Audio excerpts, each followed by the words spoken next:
Hello friends, नमस्ते, प्रणाम। मैं सालू मिश्रा अपने चैनल से स्वागत करती हूँ। तो आज मैं लेकर आई हूँ, बहुत सुंदर है शिव चर्चा भजन। आप लोग सुनिए, जैसा भी लगे कमेंट में ज़रूर बताना। और चैनल बनी होंगे तो एक सब्सक्राइब करके हमारा मनोबल बढ़ा देना मेरे दोस्तों। तो चलिए आइए सुनते हैं ये सुंदर सा शिव चर्चा भजन, दिल को छूने वाला।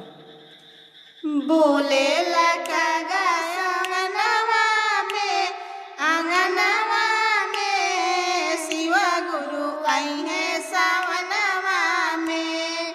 बोले लगा आंगनवा में, आंगनवा में शिव गुरु आई है सावनवा में, शिव गुरु आई है सावनवा में।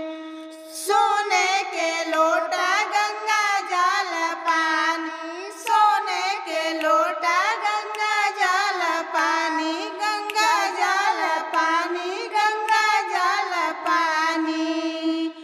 चरना पखर सवनवा में, सवनवा में आज शिव गुरु आई है अंगनवा में। चरना पखर सवनवा में, सवनवा में आज शिव गुरु आई है अंगनवा में।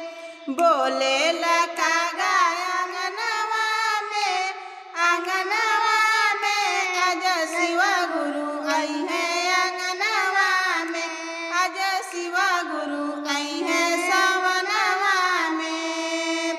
सोने सिंहासन आसन लगाए, सोने सिंहासन आसन लगाए, आसन लगाए बे अंगनवा में, आंगनवा में आज शिव गुरु आई है सावनवा में, आज शिव गुरु आई है सावनवा में। बोले लगा आंगनवा में, आंगनवा में आज शिव गुरु आई है सावनवा में, शिव गुरु आई है सावनवा में। सोने के छिपी छपन रंग मेवा, सोने के छिपी छपन रंग मेवा।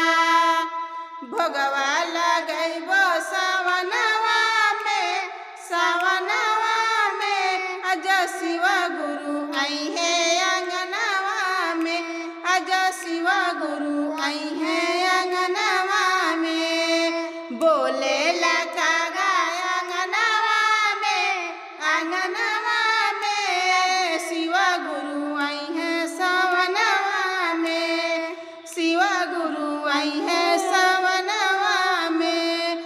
सोने के थाली कपूरा के बाती, सोने के थाली कपूरा के बाती, कपूरा के बाती, कपूरा के बाती। आरती उतारब सावनवा में, सावनवा में आज शिव गुरु आई है अंगनवा में, आज शिव गुरु आई है अंगनवा में, आज शिव गुरु आई है अंगनवा में। बोले लगा आंगनवा में, आंगनवा में आज शिव गुरु आई है सावनवा में, शिव गुरु आई है सावनवा में। हमरो शिव गुरु आइलन बांध के पगरिया हो, हमरो शिव गुरु आइलन बांध के पगरिया हो।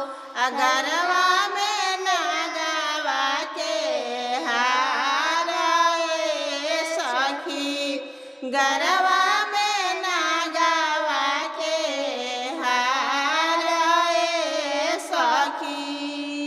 अन्ना देखलन जात पाता, देखलन नाऊ मारिया हो, ना देखलन जात पाता, देखलन नाऊ मारिया हो।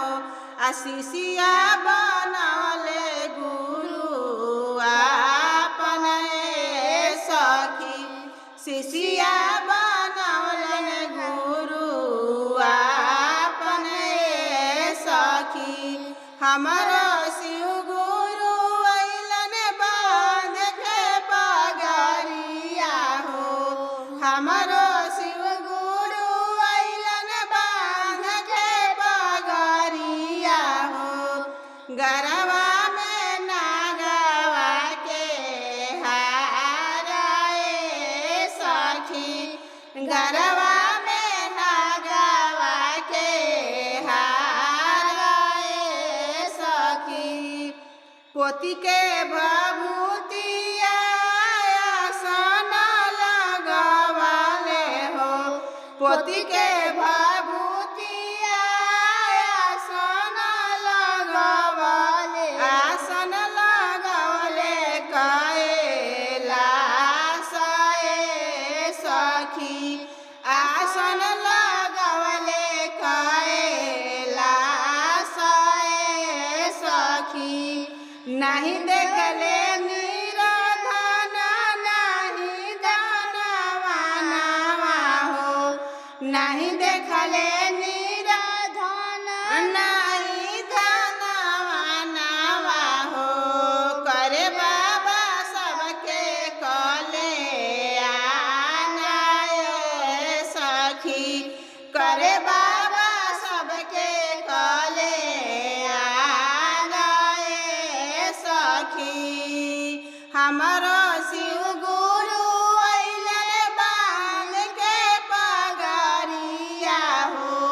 हमारो शिव गुरु अइलन बांध के पगरिया हो। गरवा में नागवा के हार ए सखी, गरवा में नागवा के हार ए सखी। अइलन हरिंदर भैया बांध के रुमालिया हो। अइलन हरिंदर भैया बांध के रुमालिया हो।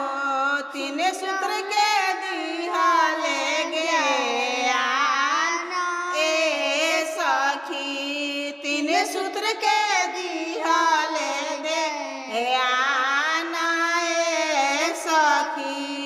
भोरे उठ के दया मंगिहा करिहा बड़ा नामावा हो।